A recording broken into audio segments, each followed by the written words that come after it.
At first you'll be confused when you die, so much so that you'll need an AC. But what is that?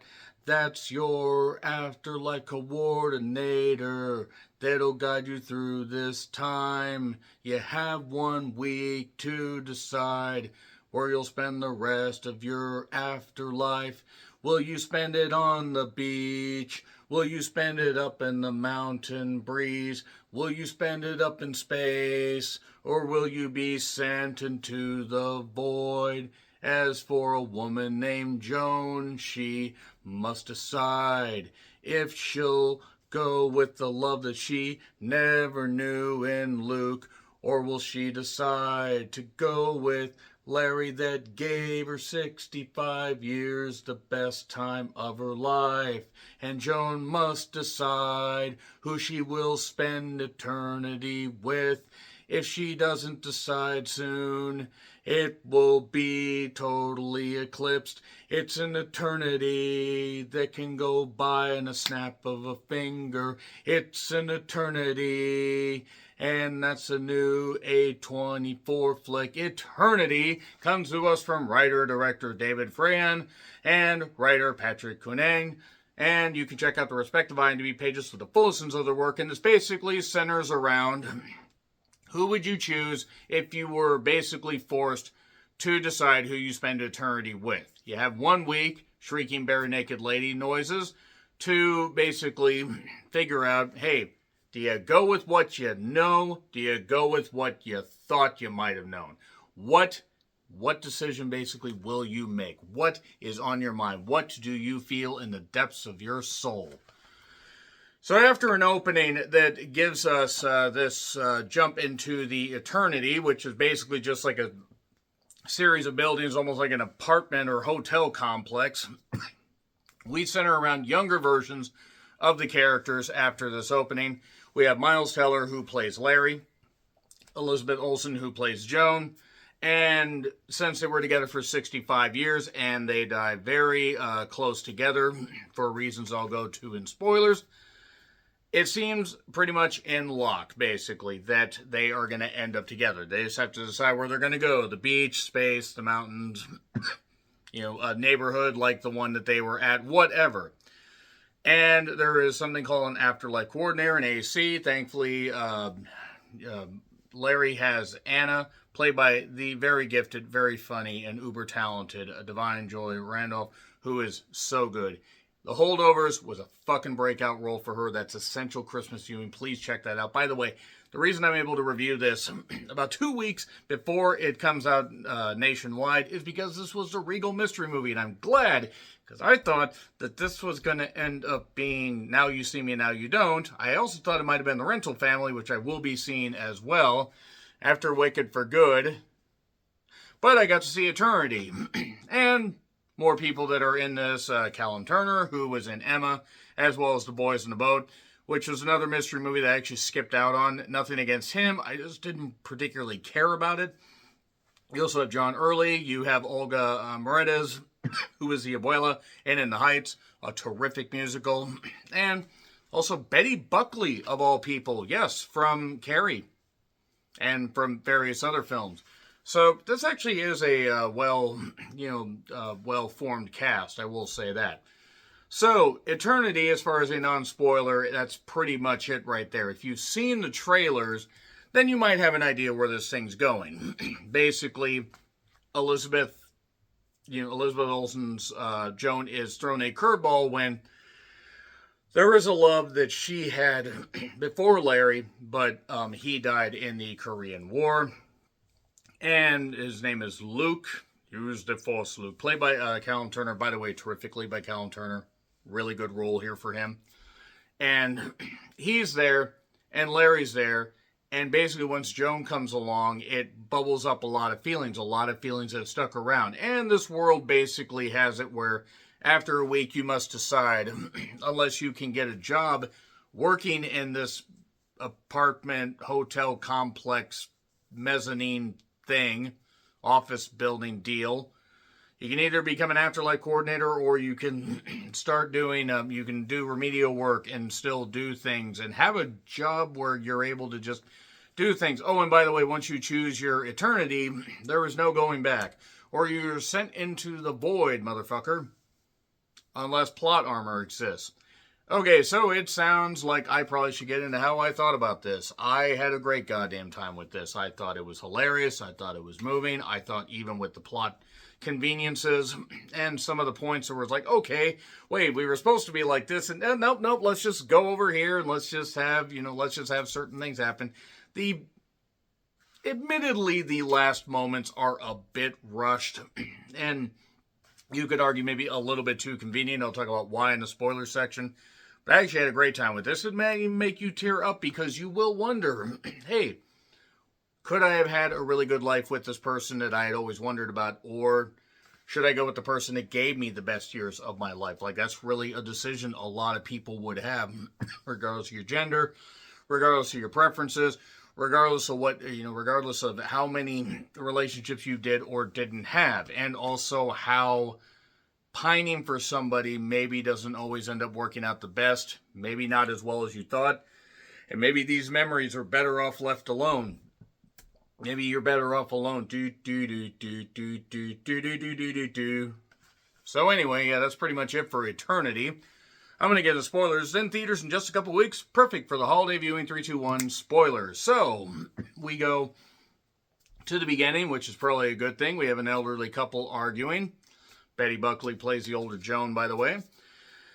And they're driving along. There's some pretzel stuff, and they're talking about a gender reveal party. And I saw on the internet that somebody died at a gender reveal party. More on that here in a minute. They get there, and they're going to be at this gender reveal party for one of their kids. I assume one of their kids.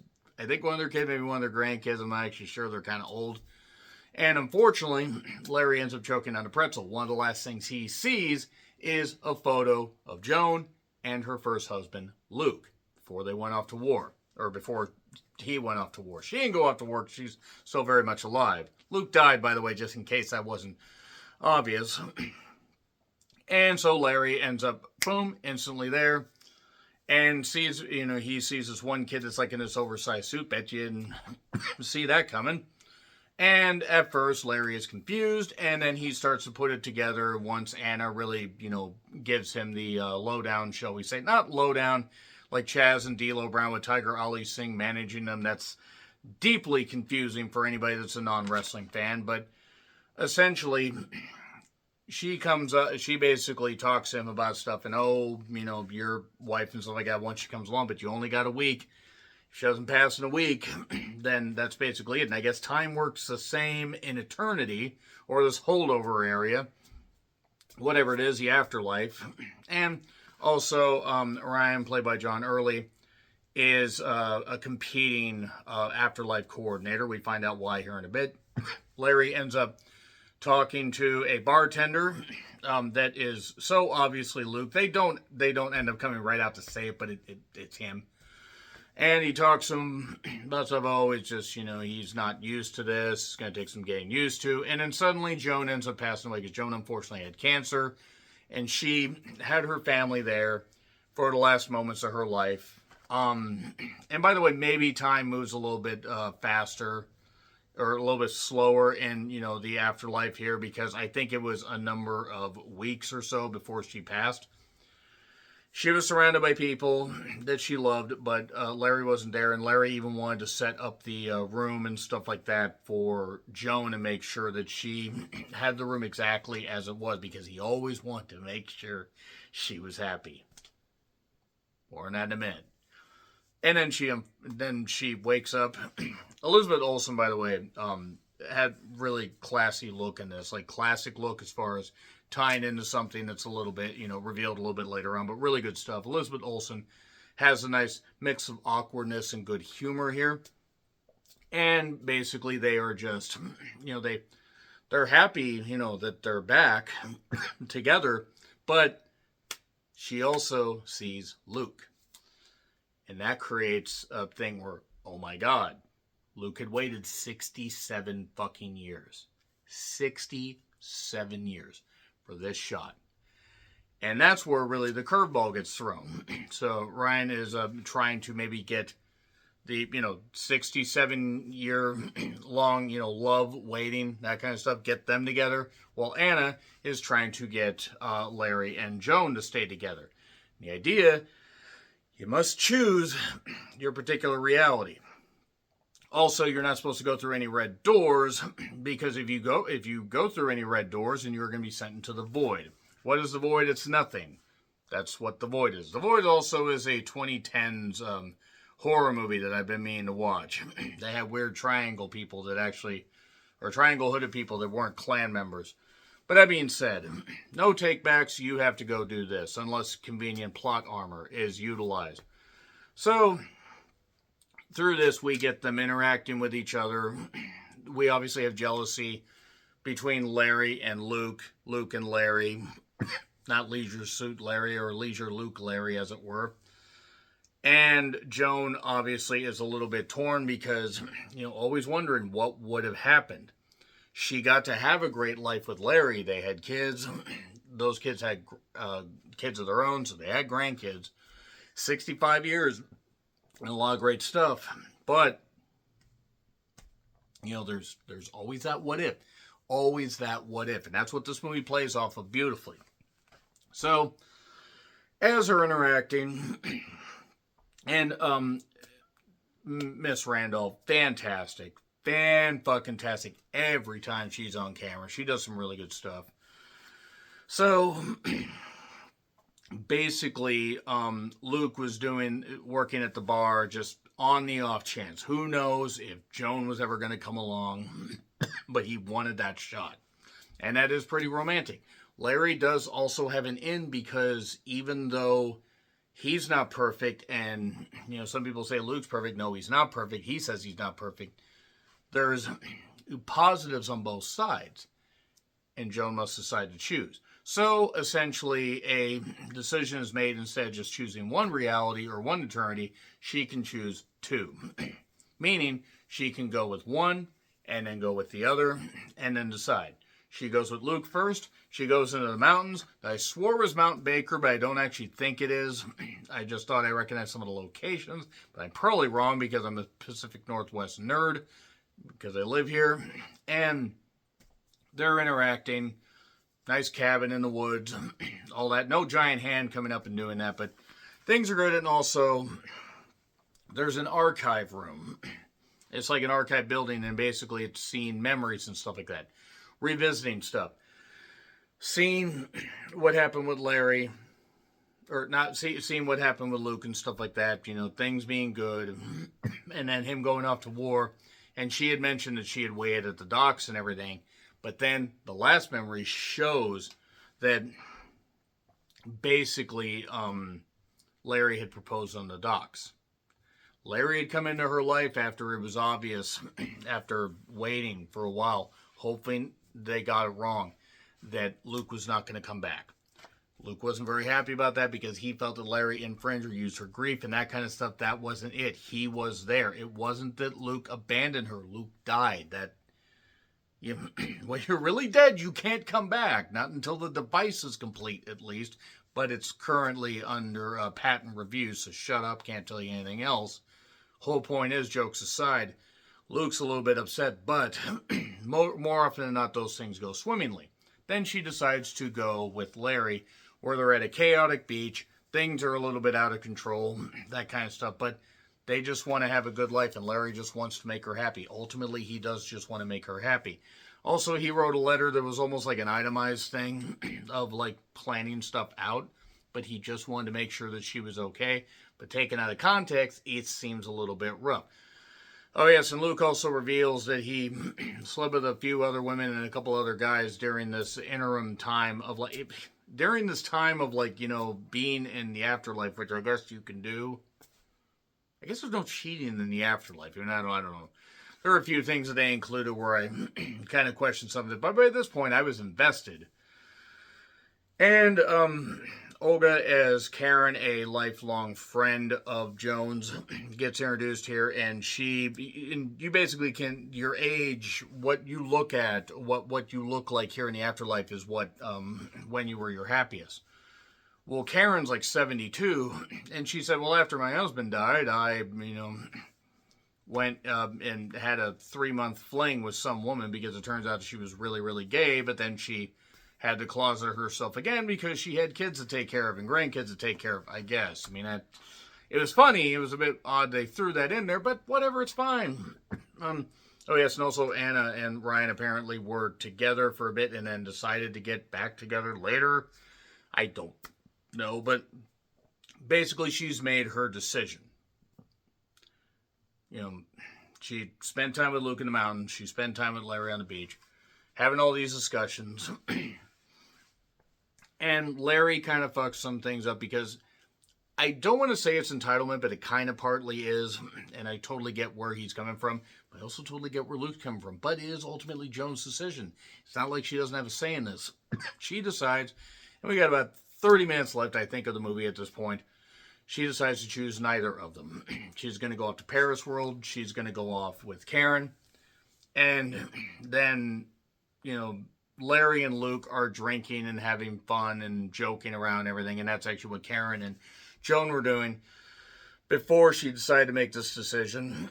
And Larry and Luke are talking in the little basement apartment thing.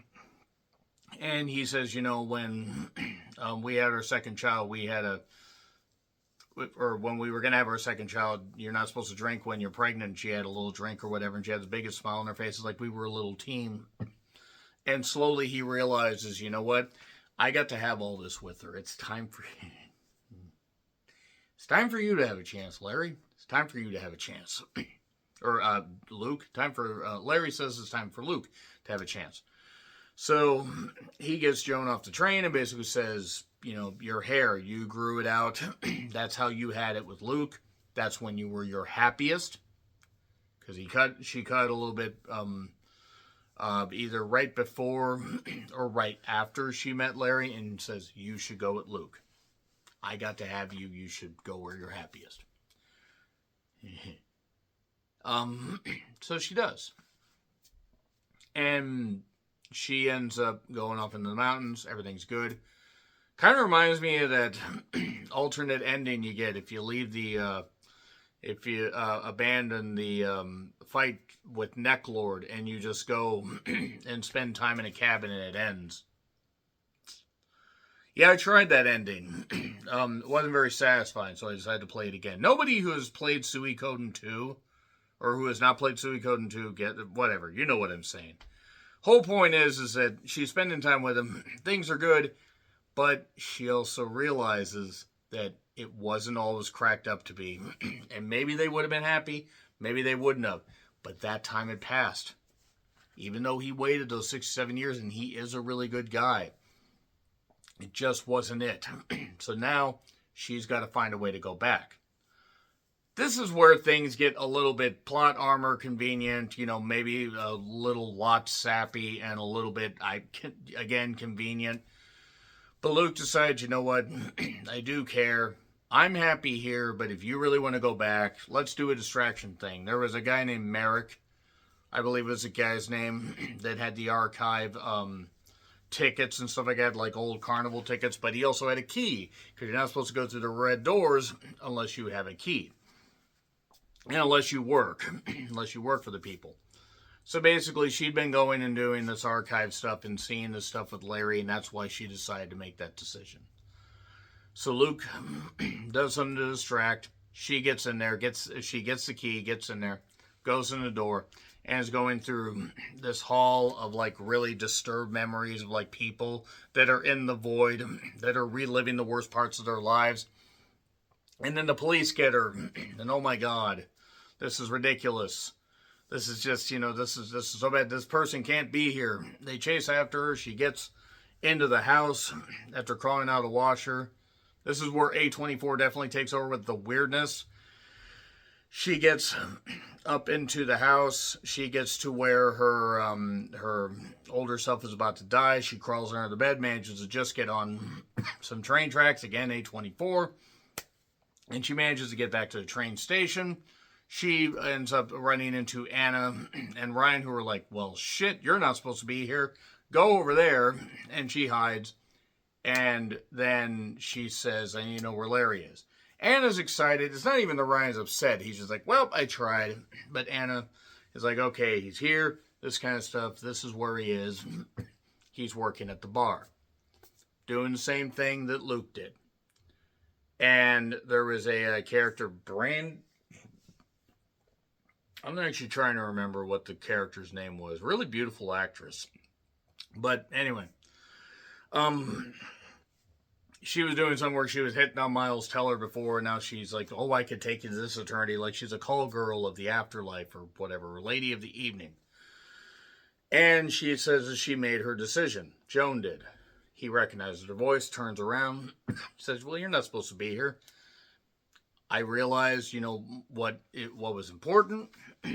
And the line that got me was what Larry said just before she took off with Luke. Knowing you're happy makes me happy, but only if you're happy. Shit, that cuts deep, folks.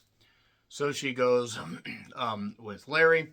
They go into a reality or eternity that looks pretty much like the neighborhood that they were driving in and neighborhood they lived in. And then the film just ends. So, okay, yes, convenient plot armor, this kind of stuff, whatever. But you know what? Fuck you. I'm invested. I had fun. I thought the eternity was really good. I'm giving it an A+ because it made me laugh, it made me cry, and shut up. Not as much as Little Amelie. That one was a lot better. But this, really good. I don't think it's not gonna crack my top 10. I have given some 5 stars and some A+ out this year. But it is well worth your time, so let me know your thoughts in the comments. Like, share, subscribe, Twitter, Letterboxd, Blue Sky handles in the description. I'm John Retlin. Until we spend eternity waiting for the rules to make sense again, happy trails to you.